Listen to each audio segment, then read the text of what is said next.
Welcome to RWG Publishing, where we love exploring faith, in new and exciting ways. Yeah. And today we're going to be taking a deep dive into Rose Petals from Jesus, a book by Ariel Curry. Okay.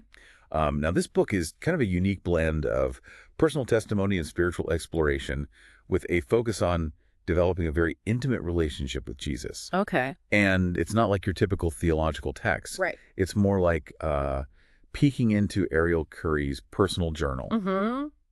as she describes her encounters with Jesus. Yeah, one of the things that struck me was how vivid her descriptions were. Yeah. I mean, she uses so much sensory detail. Absolutely. It's not just seeing visions or hearing voices.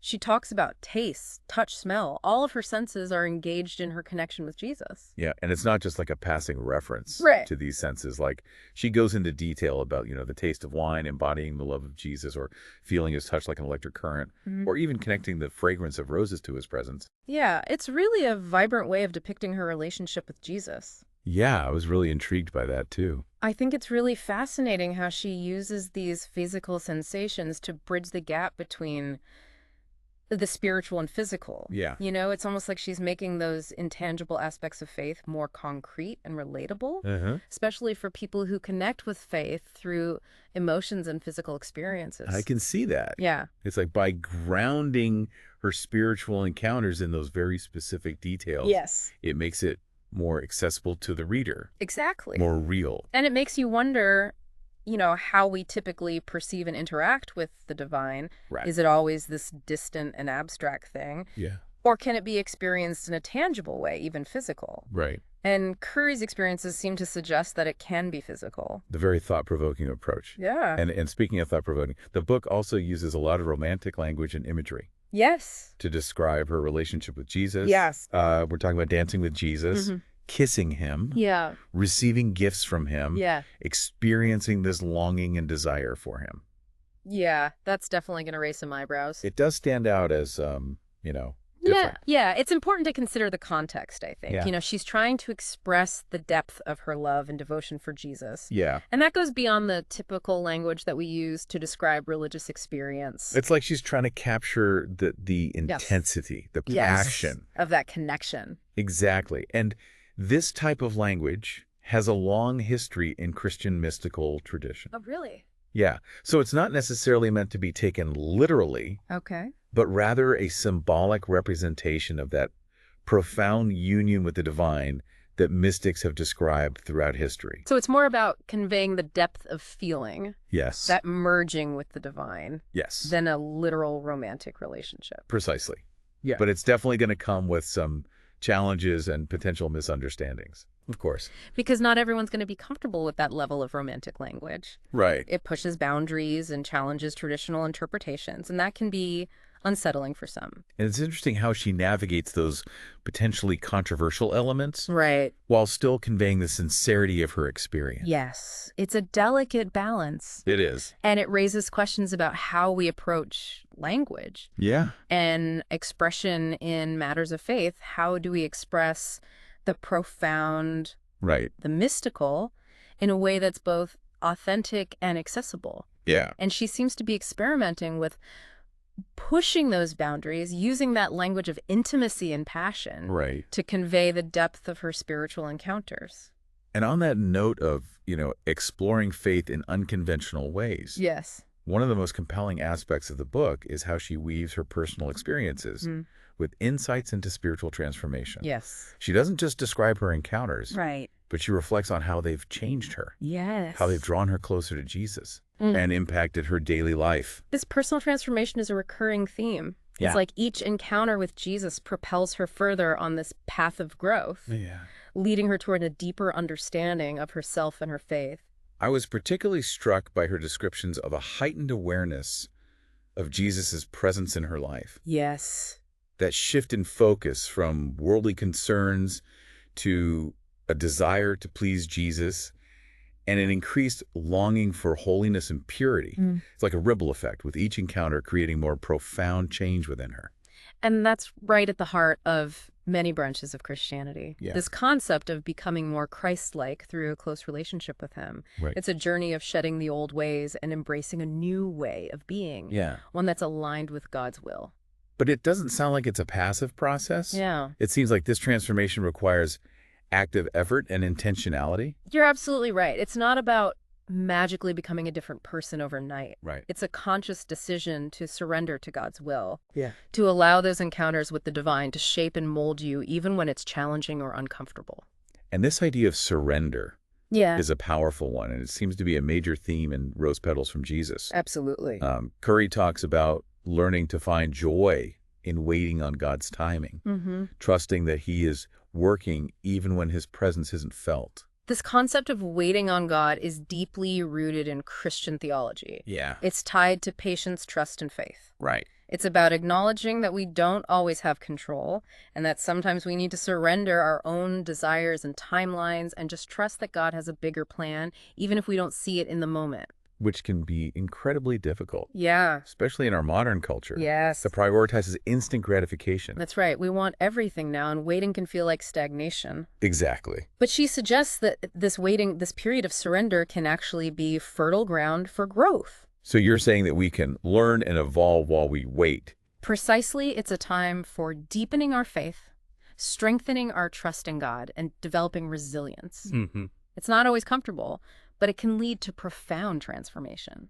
And if anyone is intrigued by what they're hearing, I would encourage you to visit revivalwavesofgloryministries.com. Okay. You can learn more about Ariel Curry's ministry and find resources that explore these themes in greater depth. It's a great way to delve deeper into these ideas and see how they might resonate with your own spiritual journey. It's definitely a valuable resource for anyone seeking a more personal and experiential approach to faith. Absolutely. And speaking of experiencing faith, Yes. Curry's book also takes us on a journey to heaven, Okay. painting incredibly vivid descriptions of its beauty and the joy of being in Jesus' presence. We're talking dancing in a heavenly ballroom flying through the sky, with Jesus visiting magnificent gardens. Wow. It's all very visually rich. This imagery of heaven plays a significant role in Christian belief. It provides a source of hope and inspiration, a vision of ultimate fulfillment and communion with God.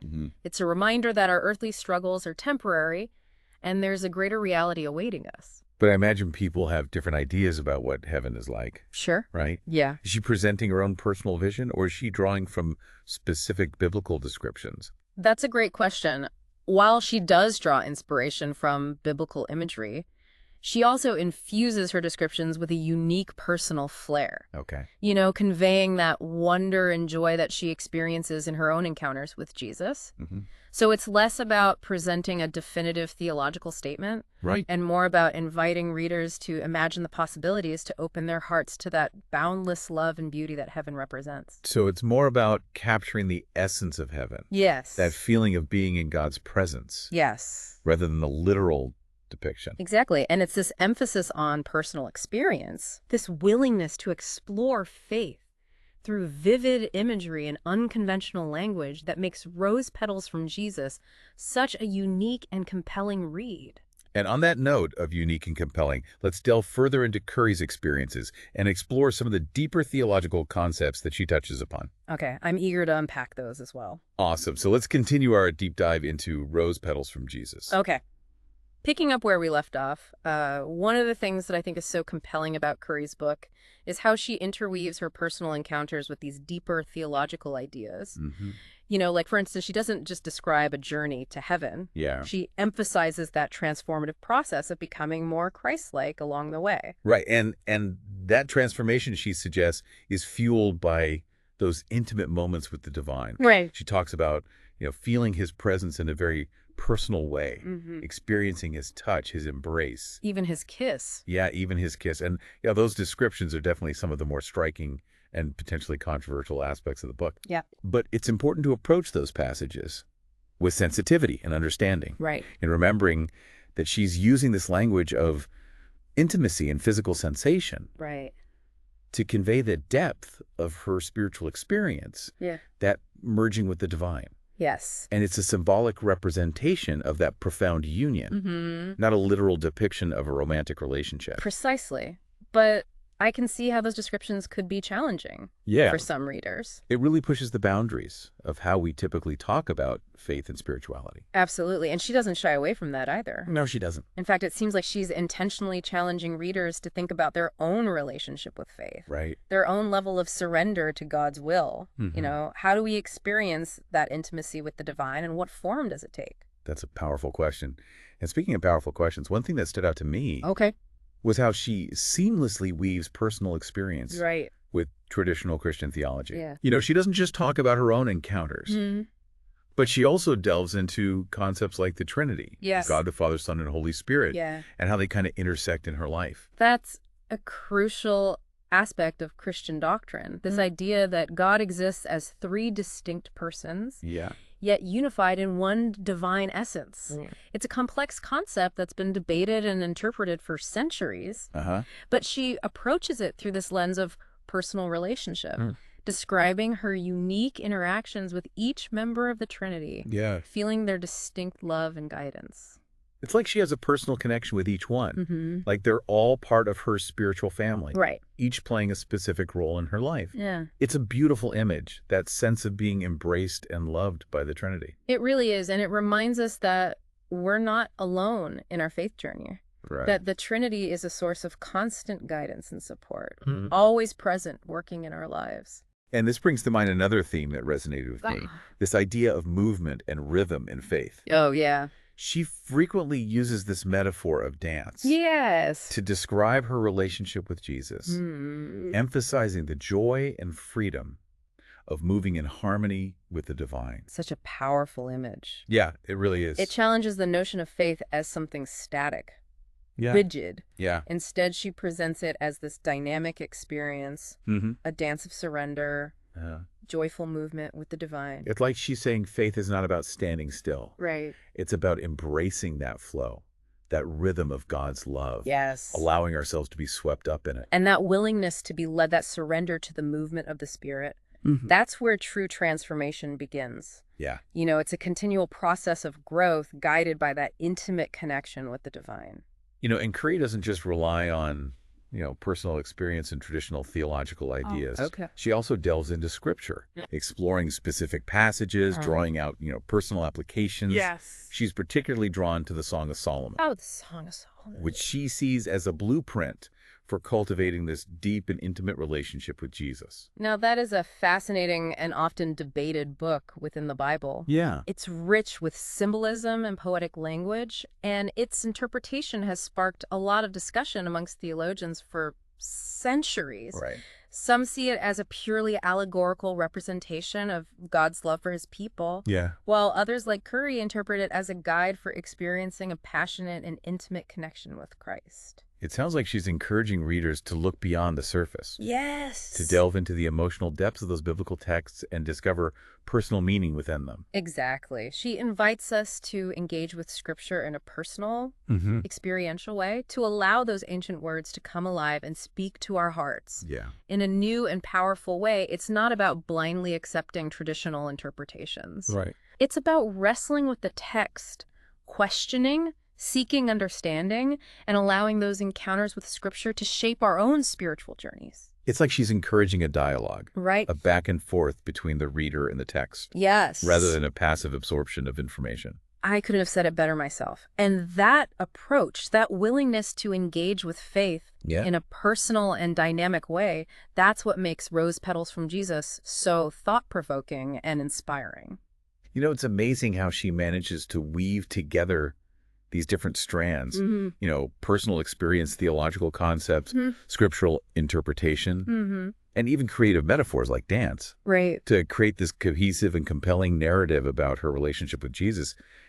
It's not your typical approach to spirituality. It's definitely unconventional, and that's what makes it so refreshing. It challenges us to think outside the box, to move beyond the limitations of traditional religious language, and explore the boundless possibilities of encountering the divine. It's like she's saying, come explore with me. Let's push the boundaries and discover new ways of experiencing faith. New depths of connection with God. Exactly, and that exploration, that willingness to step outside our comfort zones and embrace new ways of perceiving the divine, that's what ultimately leads to spiritual growth and transformation. It's about opening our hearts, our minds, and even our imaginations Yes. to the fullness of God's love and presence in our lives. Speaking of opening our imaginations, Yeah. she also emphasizes the importance of imagination Yes. in nurturing our spiritual lives. Yeah, she talks about using her imagination to visualize herself with Jesus, Yes. to experience his presence in a tangible way, even to engage in conversations with him. That's a fascinating point. The role of imagination in spirituality is often overlooked, It is. but it can be such a powerful tool for connecting with the divine. Mhm. It's about tapping into our inner creativity, visualizing ourselves in God's presence, and allowing those images to deepen our sense of connection and intimacy. But some might question that approach, Of course. right? Yeah. Isn't that just making things up? Sure. How do we distinguish between imagination Right. and delusion? Yeah, that's a valid concern.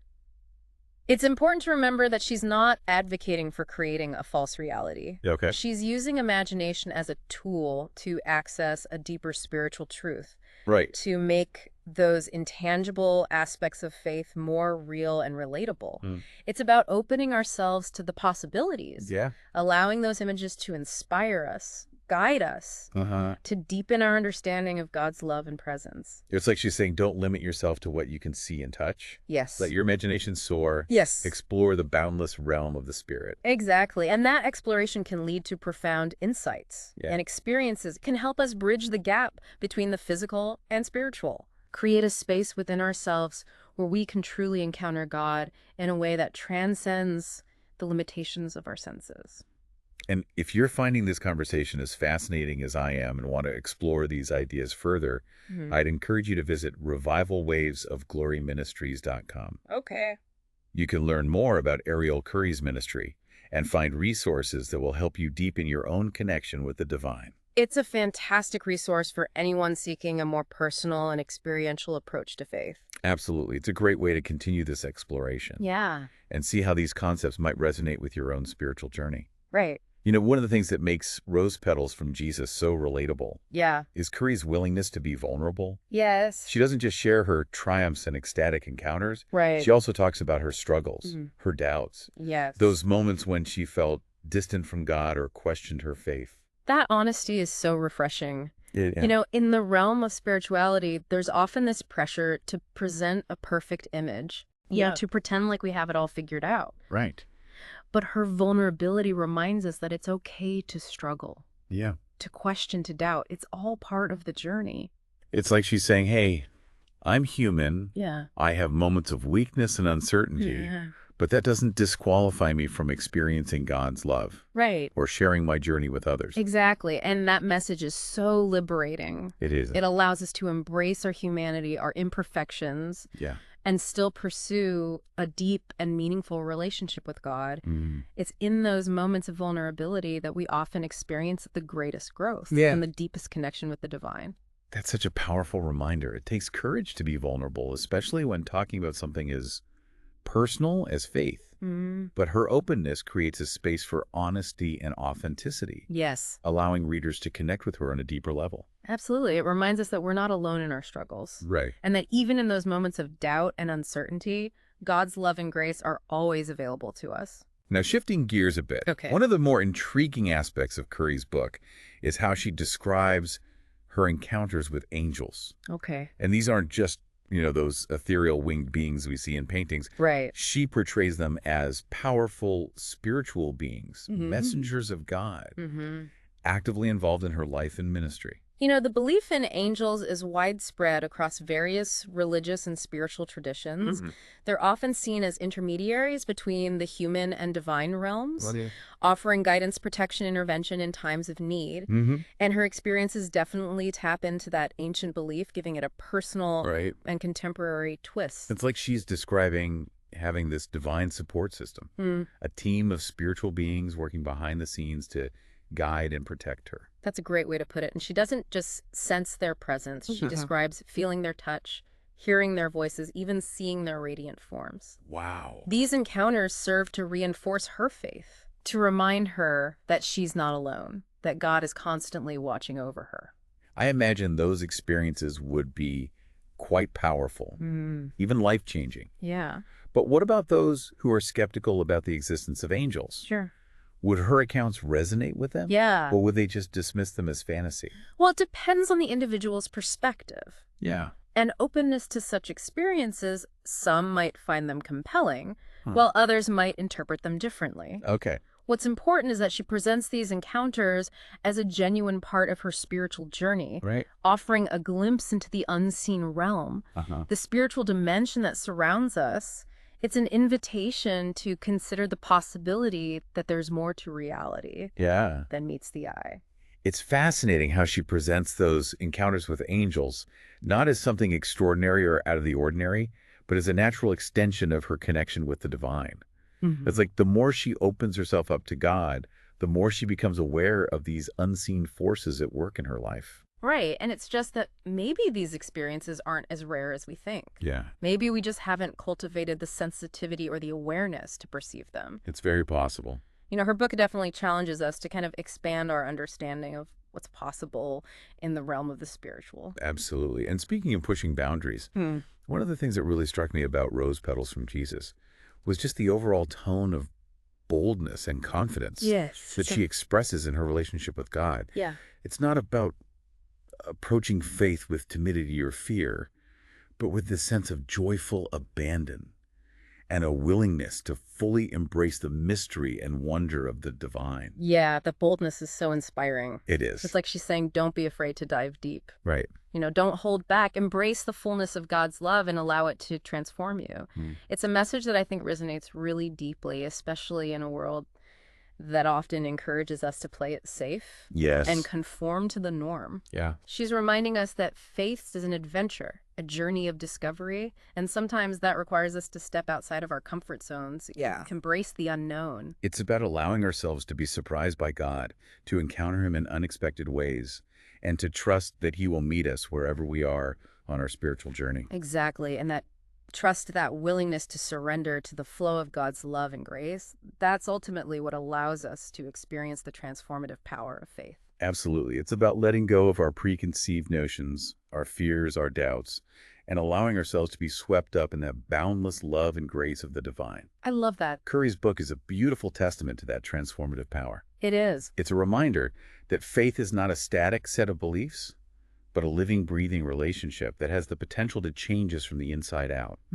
It's about opening our hearts, our minds, and our imaginations to the possibility of encountering God in ways that we never thought possible. And that encounter, that intimate connection with the divine, is what ultimately gives our lives meaning and purpose. You know, it's about discovering our true identity as beloved children of God and allowing that love to flow through us and touch the world around us. You know, if you're feeling inspired to embark on your own journey of spiritual exploration, to discover the depths of God's love for yourself, I encourage you to visit revivalwavesofgloryministries.com. Okay. It's a fantastic starting point, a place where you can connect with Curry's ministry and find resources that can help you deepen your relationship with the divine. It's a wonderful way to nurture your faith, open yourself to the transformative power of God's love, and discover the boundless possibilities that await you when you embrace the adventure of faith. Well, thank you for joining us for this deep dive into Rose Petals from Jesus. Yeah, this was great. It's a book that really challenges us to rethink our assumptions about faith, to embrace the power of personal experience and open ourselves to the limitless possibilities of encountering God in new and unexpected ways. It's a beautiful reminder that faith is a journey, not a destination, and that the most profound discoveries are often made when we step outside of our comfort zones and embrace the mystery and wonder of the spiritual realm. So as you go about your day, we invite you to reflect on this question. How do you connect with the idea of intimacy with Jesus? And what role do sensory experiences play in your own spiritual journey? That's a great question. It's something to ponder as you continue your own exploration of faith. Thanks for listening to the Deep Dive Podcast, and remember, for more on Ariel, Curry and Rose Petals from Jesus, visit revivalwavesofgloryministries.com.